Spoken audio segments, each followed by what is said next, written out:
I slammed the truck door shut so hard the side mirror rattled, dust rising under my boots as I stared at the gleaming metal gate blocking my own driveway.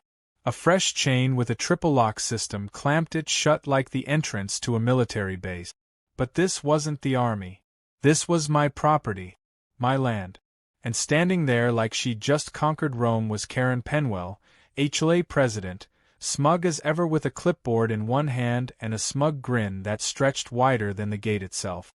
I hadn't been home more than 10 minutes since returning from the off-road rally in Arizona, and already my blood pressure was rising. She pointed to a laminated sign on the gate. Private HOA access only. The same access road I paved with my own money 10 years ago. The one leading to my home, my garage, and most importantly, Goliath, my custom-built, competition-grade monster truck. Karen gave me a cheery wave like this was a neighborhood bake sale and not a hostile takeover. That's when it hit me. This wasn't just some petty HOA stunt. This was war. And Karen had just locked horns with the wrong guy. I stood frozen for a moment, trying to process the insanity. While I'd been in the desert crushing scrap cars and signing posters, the HOA had apparently held an emergency vote to install a massive gate across the shared access road that I had exclusive deeded rights to. Not only was I locked out of my own land, but Karen had taken it upon herself to weaponize the HOA's bloated sense of authority against me personally. When I finally broke the silence and asked her what the hell was going on, she tapped the clipboard and said I had violated Article 6, Section 3 of the HOA guidelines by leaving an unsightly industrial vehicle visible from the road. She was referring to Goliath, of course. A beast of a machine with tires taller than most sedans and a paint job that turned heads. I built her from the ground up, every nut and bolt tuned to perfection. Karen had always hated it, claimed it lowered property values, and threatened the tranquility of the community. I tried reasoning with her. I told her this road wasn't under HOA control, that my property line was legally recorded and I had a surveyor's documentation to prove it. Karen responded by threatening to fine me for trespassing if I even touched the gate. She claimed the HOA had initiated a beautification project and that the new gate was necessary to curb visual pollution. I couldn't believe what I was hearing. She had no legal authority to touch my road, let alone restrict my access. But her voice was dripping with the confidence of someone who thought they were untouchable. And honestly, with how HOA politics usually went, she probably believed she was. I drove back down to the gas station at the main intersection just to get cell reception and called the county assessor's office. They confirmed what I already knew. Karen and her HOA had no jurisdiction over my property or the road leading to it. But by the time any official investigation could be launched, I'd be stuck living in town, unable to access my own house. I tried calling the sheriff's department, but all they could do was file an incident report. No criminal offense had occurred yet, and the deputy I spoke to advised me to resolve the matter civilly. That's when I knew I was going to need a lot more than paperwork to get my property back. I booked a motel room in town, sat on the stiff mattress, and stared at the ceiling in disbelief. How did this happen in less than a week? Karen had always been a thorn in everyone's side, sending violation notices for garden gnomes and grilling too close to the sidewalk. But this was next level. I started replaying past confrontations in my head. Like the time she demanded I repaint my barn to better match the community theme, even though my land wasn't even inside the HOA borders. Or the time she tried to have my driveway resloped because it funneled dust toward her tulips. Now, she'd escalated her madness into locking me off my own land. And while I was stewing in frustration, Karen was already bragging about her victory in the HOA group chat, screenshots of which a neighbor anonymously forwarded to me. She called me the grease-stained cowboy who thought his circus truck made him king of the hill. And she added, "Not anymore." The following day I went back to the property, hoping to find someone with a shred of common sense among the HOA board. No such luck. Karen was standing on the other side of the gate, drinking lemonade in a lawn chair like she was hosting a 4th of July parade. When I asked how long she planned to keep the gate up, she said, "As long as it takes to re-establish the neighborhood's dignity." I had to laugh. Not because it was funny, but because the situation was so absurd I didn't know what else to do. A couple of her minions from the board stood by nodding, including a guy who once fined his neighbor for having the wrong shade of mulch. I couldn't make this stuff up. I tried showing them my deed and the surveyor's map again, but Karen dismissed it all as irrelevant until our legal team can review it. What legal team? The HOA's budget barely covered pothole patching and flowerbed. Karen was bluffing, but she was playing the long game, hoping I'd cave. I knew better. I went back to town and called Marcus, one of my oldest friends from the army and now a land use attorney. I sent him photos of the gate, the location coordinates, the documents, and the HOA signs. He called me back an hour later, furious. Not only had they violated property law, but Karen had also filed false easement paperwork with the HOA's logo slapped on it. The gate wasn't just illegal. It was fraudulent. That gave me a sliver of hope. Marcus said he'd start drafting a formal complaint and file it with the county clerk and the zoning board. But lawsuits and government processes took time. Weeks, sometimes months. In the meantime, I was still locked out of my own home. That night, I walked into my rented storage unit on the edge of town, flipped on the light, and stood face to face with Goliath. She looked glorious. Big, mean, unapologetically loud. A statement on 4 wheels. As I stared at her, an idea began to form. A grin slowly crept across my face. If Karen thought a padlock and some chain could keep me out, she clearly didn't understand the laws of physics, or torque, or the fact that Goliath could climb over a school bus without blinking. I didn't act impulsively. I spent the next few days gathering evidence. I installed trail cameras pointed at the fence, recorded time-stamped footage of Karen's security guard standing on my property, and caught footage of an HOA landscaper dumping soil on my driveway to encourage grass growth. Everything was documented. Meanwhile, Marcus got the paperwork moving, and I quietly began prepping Goliath for what was coming. New shocks, oil check, tire pressure, calibrated throttle response, the works. If the legal path failed, I needed an alternate strategy. One that made a statement and left no doubt who owned that land. Karen had made one mistake. She assumed I would take this lying down. That I was just some truck-loving recluse who couldn't outmaneuver a bunch of retirees with clipboards. But what she didn't realize was that I had faced worse than this on desert trails and foreign terrain. And this time, the battlefield was my backyard. She wanted a war? She was about to get one. Goliath style. 2 days after Karen's gate stunt, I found myself sitting in the county clerk's office while Marcus was on speakerphone explaining every legal term that Karen had twisted into her HOA fantasy. We had pulled the plat map again, blown up and framed, clearly showing the access road as part of my private property. Yet here I was, still locked out, still playing by rules that Karen had made up like she was the villain in a backyard soap opera. Marcus said we'd filed the official complaint, but the process was slow. There would be investigations, hearings, maybe even a judge's visit to the site. Karen, meanwhile, acted like she'd won the presidency and conquered the land in a diplomatic takeover. And now she was putting on a show for the world to see. The next morning, I saw the camera van before I saw the crowd. A local news crew had parked just outside the gate, and there she was, Karen, dressed like she was launching a political campaign, speaking passionately into a mic about preserving community elegance and the battle against non-compliant structures. I parked my truck down the hill and walked over slowly, resisting the urge to storm through the crowd. A dozen residents were watching, some half-interested, some smirking. Karen had painted me as the problem. The man with the monstrous truck who polluted their neat little paradise. She didn't expect me to step up beside her mid-speech, holding the land deed in one hand and the surveyor's signature in the other. The reporter's eyebrows shot up. Karen went pale but kept rambling.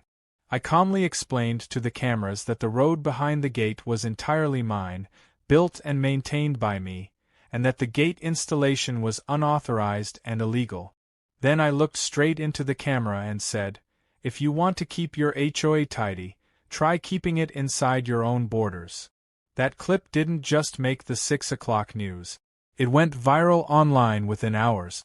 People from other states started commenting about Karen's antics, some sharing their own horror stories. The tide was shifting, and she could feel it. The very next day, Karen retaliated. I received 3 official-looking envelopes taped to the motel door. Inside were HOA-issued citations totaling over $3,000. One for blocking the community's aesthetic with industrial machinery. Another for not responding to prior HOA communications. And the last, my personal favorite, was a fine for parking agricultural machinery on unapproved terrain, referring to my monster truck. None of them held water legally, but that wasn't the point. She wasn't enforcing rules. She was exhausting me, hoping I'd fold before the real law stepped in. I didn't flinch. Instead, I bought a portable printer and spent the afternoon generating response letters, formal cease and desist notices, and printing evidence. I created a wall in my motel room lined with every email, map, HOA document, and screenshot that proved Karen was making it all up as she went. Later that evening, a neighbor named Drew knocked on my motel room door. He was a quiet guy, lived down the street from Karen. I remembered him from community meetings, kept to himself, didn't like drama. He stepped in and handed me a flash drive. Said it was footage from his security system. I plugged it into my laptop and there it was. Clear video of 2 HOA landscapers jumping the fence, walking onto my land, and dumping bags of fertilizer and sod along my driveway. Karen had called it a beautification project. I called it trespassing. Even better, one of them said, Karen wants this path green by next week for her next HOA picnic. That footage went right into the evidence pile. Marcus nearly jumped through the phone when I sent it to him. By this point, Karen realized she was losing ground in the legal realm. So she doubled down socially. She sent out an HOA newsletter, the kind no one asked for, where she referred to me only as the outsider. She claimed I threatened the peace, endangered property values, and was resisting important community enhancements. But people were starting to talk, and not in her favor. Kids in the neighborhood began asking me about Goliath when I visited the gas station. One of them asked if I was really going to drive over the gate like in the movies. I just smiled and told them, "Depends how long it stays up." They laughed like it was a joke, but deep down, I wasn't joking. Marcus called that night with good news. The county had agreed to send an inspector within the week. They were also investigating HOA financial records to verify how the gate had been funded and if proper permissions were filed. Spoiler alert, they weren't.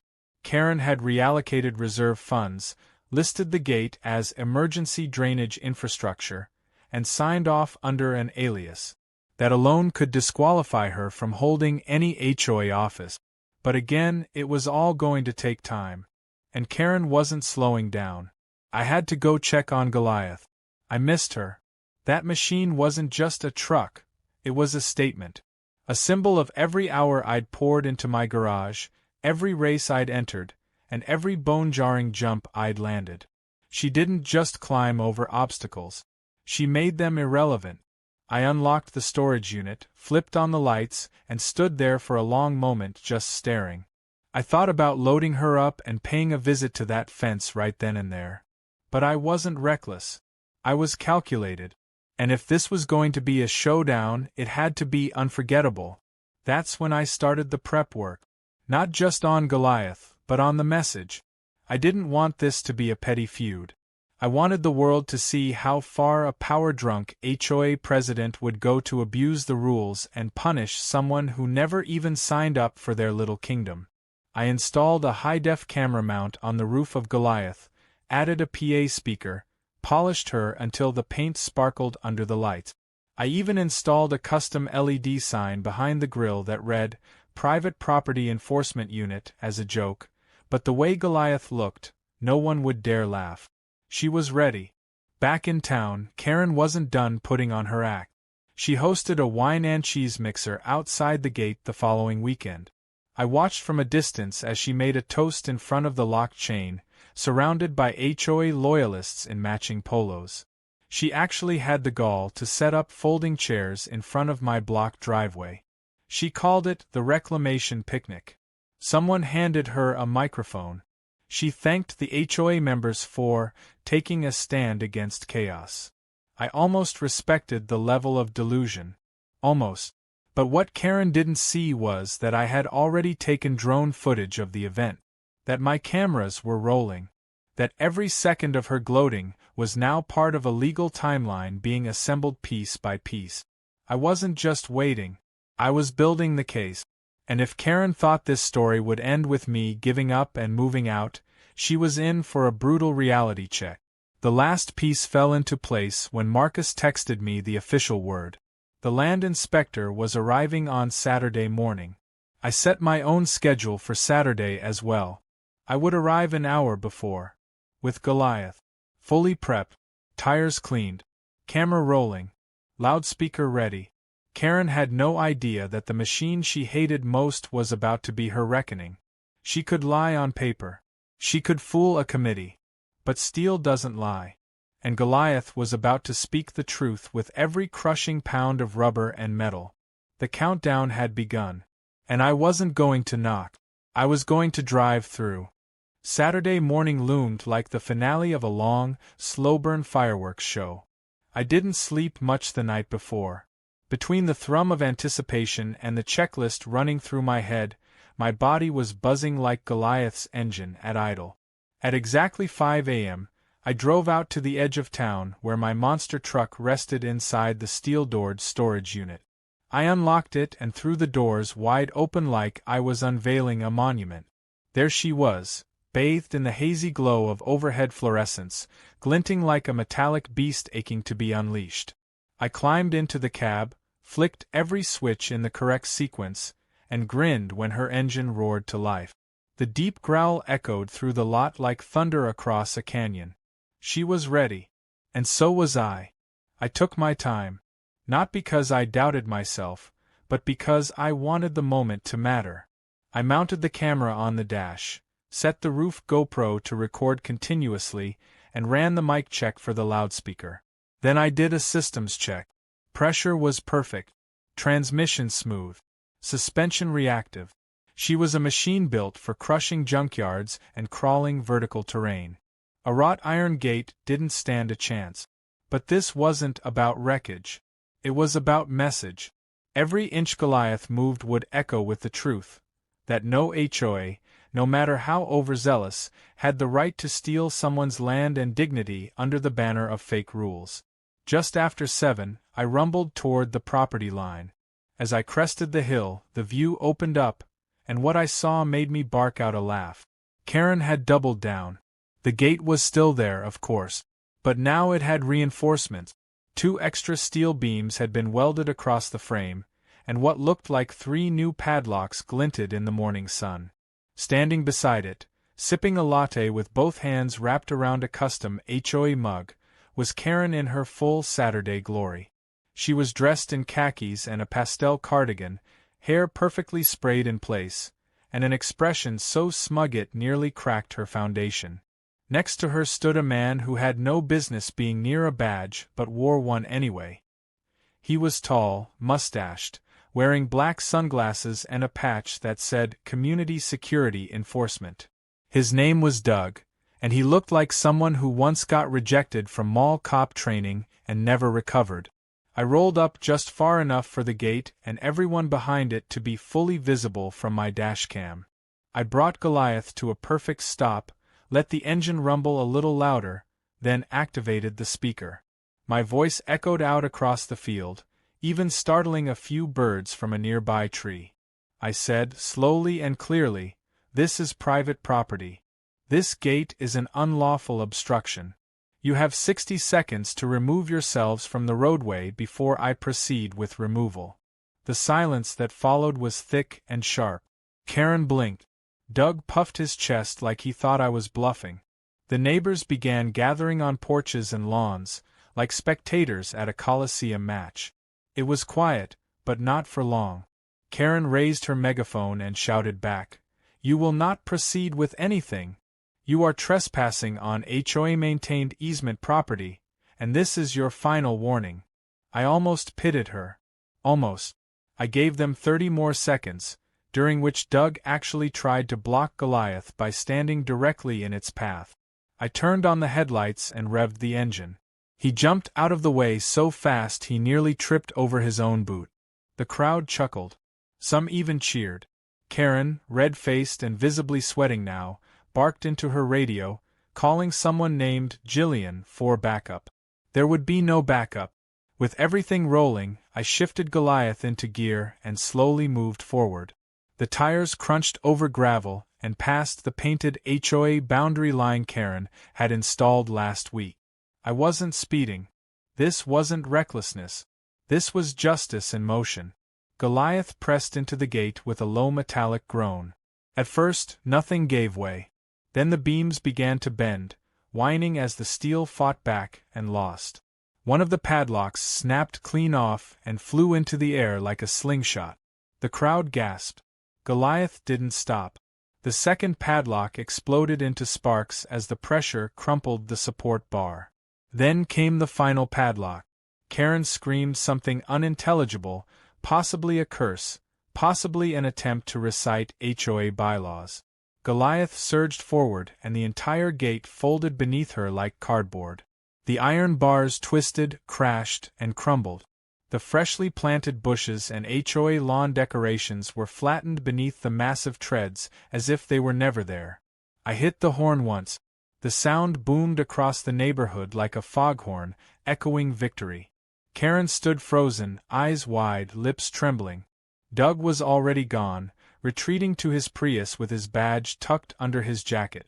The crowd was erupting, some with cheers, some with gasps, and some filming with phones shaking in their hands. Once Goliath cleared the remains of the gate, I stopped just short of my property line, shifted her into park, and climbed down. I walked toward Karen as the cameras recorded every step. I didn't yell. I didn't threaten. I handed her an envelope containing the official land use complaint, the county's preliminary findings, and a cease and desist. Her hand trembled as she took it. I told her calmly, "The sheriff will be here soon, along with the county inspector. I suggest you wait." Then I turned, walked back to Goliath, and drove her slowly and proudly up my driveway for the first time in weeks. It felt like reclaiming more than just land. It felt like restoring my very identity. 15 minutes later, the sheriff's truck pulled up, followed closely by a car with the county seal on the door. The inspector, a woman named Callie, stepped out and looked at the remains of the gate with a small smirk. She asked a few questions, walked the perimeter with her clipboard, and then called Karen over. I couldn't hear the full exchange, but by Karen's hunched posture and furious hand gestures, it was clear things weren't going her way. The sheriff approached me, gave a nod, and simply said, "Looks like they crossed more than just a property line." I nodded back, watching Karen storm off mid-conversation and head to her house, slamming the door hard enough to shake the shutters. That evening, the footage went online. Marcus posted a trimmed version with background music and a bold title. HOA locked me out, my monster truck had other plans. It spread like wildfire. Within 24 hours, we had 500,000 views. Within 72, it had hit local and national media circuit. Everyone had an opinion, but most agreed on one thing. Karen had taken things way too far, and Goliath had delivered poetic justice. Even people who hated monster trucks admitted it was satisfying. Karen tried to claim it was all vandalism, but the legal paperwork had already been filed and time-stamped. Her claims didn't hold. The next day, I found an anonymous gift at my door. It was a custom-made sign shaped like a stop sign that read, "Karen's Gate, crushed by Goliath, R.I.P." I laughed harder than I had in weeks. It wasn't over yet, but the tide had turned. Karen had been humiliated in front of her own kingdom, her iron symbol flattened like a tin can. And I was back on my land, where I belonged. Goliath, parked like a sentinel beside my house, stood ready. Because with someone like Karen, the next round was always just one clipboard away. By the time Monday morning rolled around, the wreckage of the gate had already become something of a neighborhood landmark.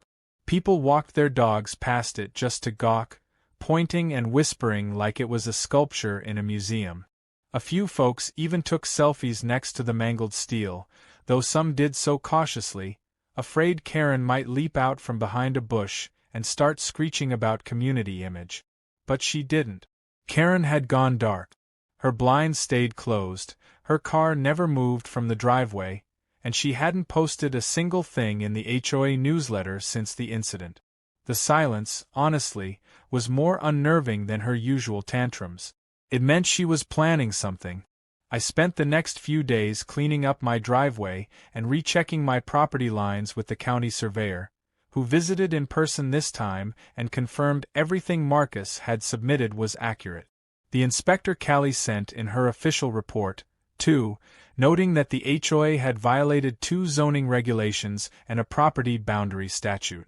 Karen's name was specifically mentioned in the final paragraph. That was going to sting.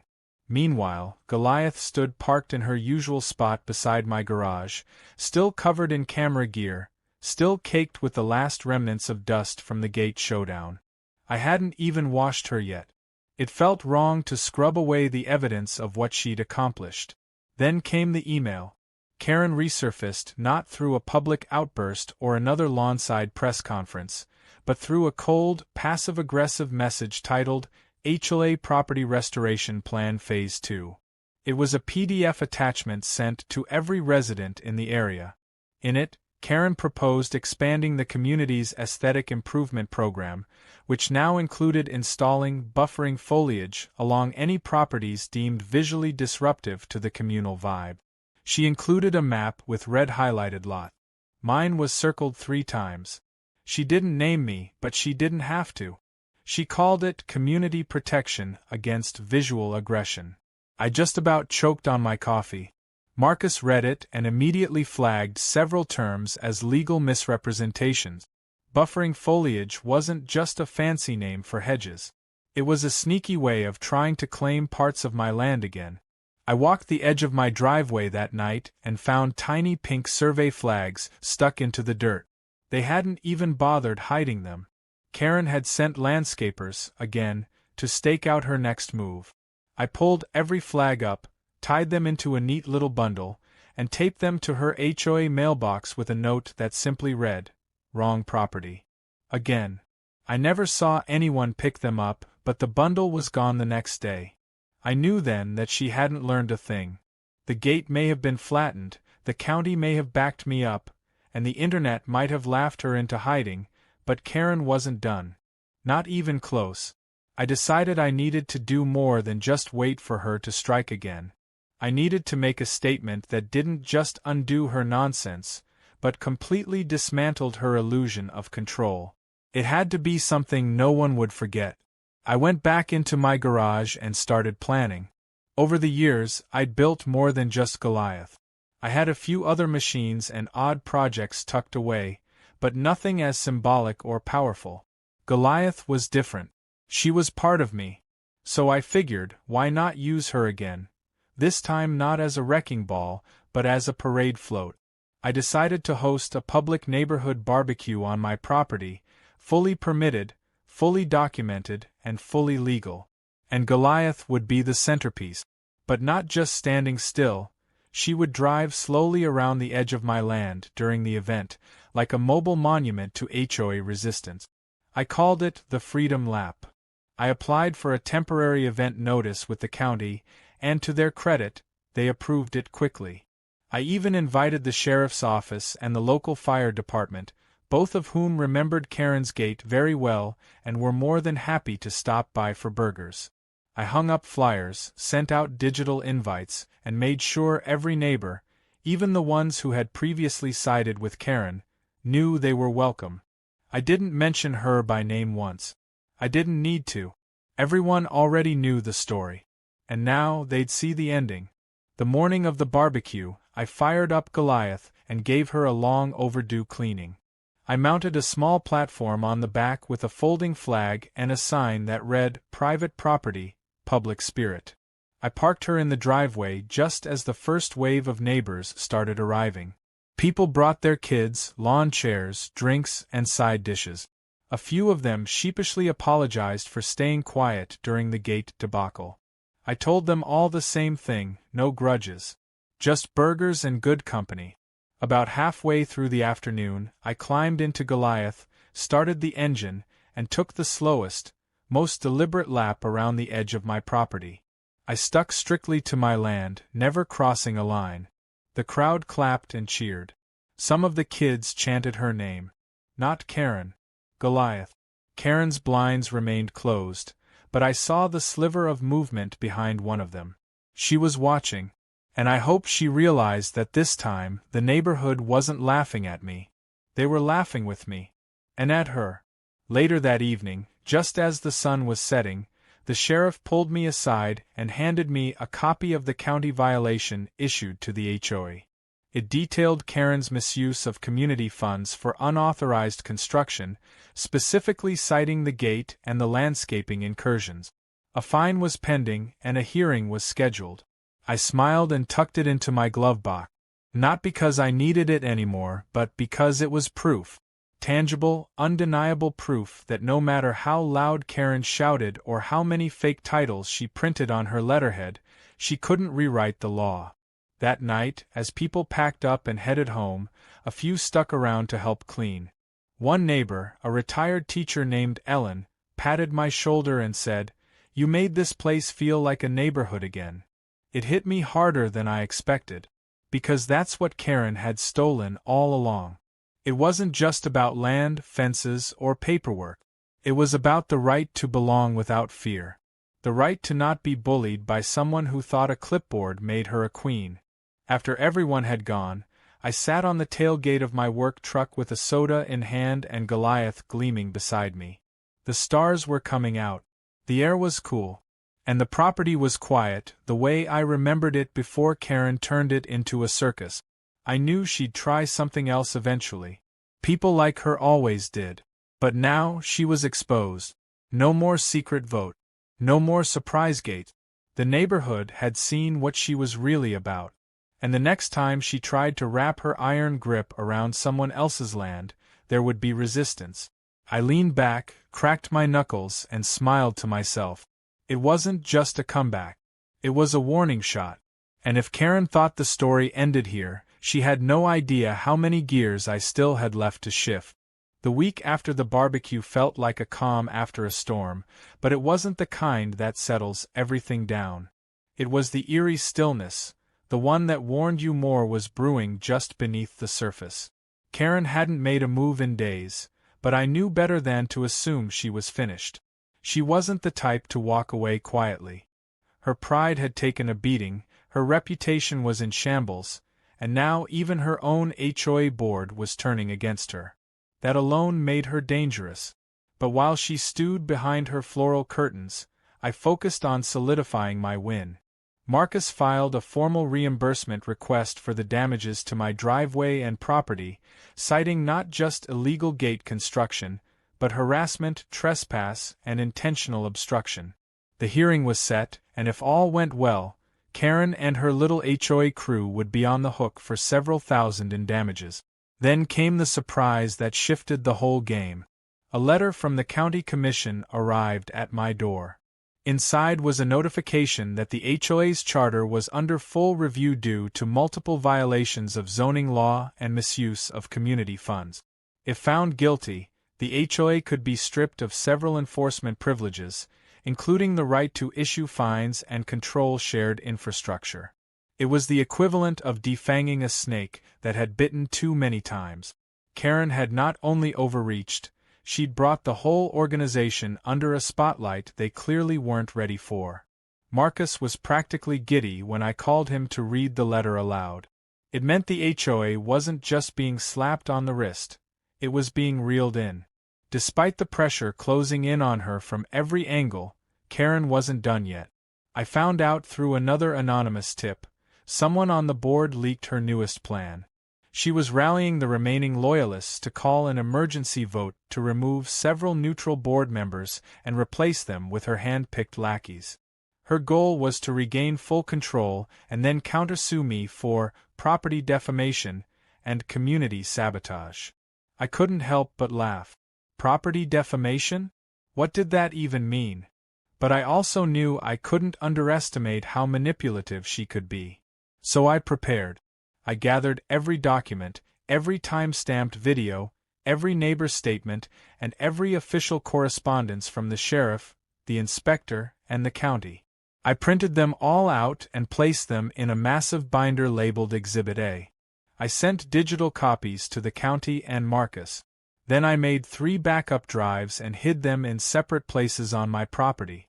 I wasn't just ready for another hearing, I was ready for a war tribunal. When the emergency HOA meeting finally took place, it wasn't the secret coup Karen had hoped for. Someone leaked the location, and a half-dozen residents, including Ellen and Drew, showed up uninvited but legally entitled to observe. Karen tried to push a vote to reinstate her as sole controller of enforcement, but the board had had enough. They shut her down, refusing to even second her motions. One of the former fence supporters, a man named Harold, stood up and publicly apologized for backing her during the gate debacle. He admitted he'd been misled and manipulated. That was the moment I knew Karen's reign was finally crumbling. It wasn't an explosion. It was a slow implosion, piece by piece, from the inside out. But even with her power dwindling, Karen still had one final tantrum left in her. The next morning, I woke up to the sound of tires spinning outside my driveway. When I stepped out, I found her SUV parked halfway across my entrance, angled just enough to block Goliath from leaving the property. She stood beside it in a bathrobe, arms crossed, as if daring me to call the police. I didn't say a word. I walked back into the garage, climbed into Goliath, and rolled her forward inch by inch until the front bumper nudged her rear fender. She jumped back, screaming that I was threatening her safety. I turned on the loudspeaker and said, very clearly, "You have 10 seconds to move your vehicle before I call the sheriff and file another obstruction charge." She moved. By that afternoon, word of her stunt had reached the remaining board members, and by the evening, I received confirmation that she had been formally removed from all HOA leadership roles. She was no longer president. She was no longer allowed to represent the community. And best of all, her access to the HOA's official email, documents, and funds was revoked immediately. The sheriff served her the final paperwork the next day. I didn't even have to show up. She tried to argue, but the law had caught up with her, and there was no HOA loophole left for her to crawl through. The best part came a week later when a new community bulletin went out, this time not authored by Karen, but by a fresh interim president named Naomi, a kind and level-headed woman who'd lived there for 20 years and never once caused trouble. In her message, Naomi apologized on behalf of the HOA, confirmed that all gate-related fines and citations against me were formally withdrawn, and invited me to speak at a town hall meeting about how future conflicts could be resolved with transparency and respect. I declined the speech but agreed to attend. The meeting was peaceful, even productive, and not once did Karen's name come up. She wasn't at the meeting, of course. Word had spread that her house was up for sale. A big, red, "For Sale by Owner" sign had gone up in her yard, and rumor had it she was moving to a gated community across the county line. Somewhere she could have stricter rules and a new group of people to micromanage. I passed by one evening and saw her packing boxes. She saw me too. Our eyes locked for a second, and though she didn't say a word, the look on her face wasn't anger anymore. It was defeat. She knew she'd lost. Not just her position, not just her control, but her status. She was no longer feared, no longer admired, no longer obeyed. She was just Karen now. I spent that evening back on my land, sitting on the edge of my driveway with Goliath parked beside me like a guard dog at rest. The air was calm again. No pink survey flags. No strange construction noise. No HOA spies creeping around. Just peace. I looked around at everything I'd fought for, not just my rights but my place in this neighborhood. The victory wasn't just personal. It was communal. People had finally seen what unchecked power looked like. And they stood up. Not just for me, but for the idea that no one should be bullied off their own property, no matter how big their truck is or how loud their engine roars. Goliath didn't have to move another inch. She'd already made her point. The gate was gone, the false rules dismantled, and the person behind it all finally unseated. And me? I was home again. For good. With nothing left to prove, and no gate left to crush.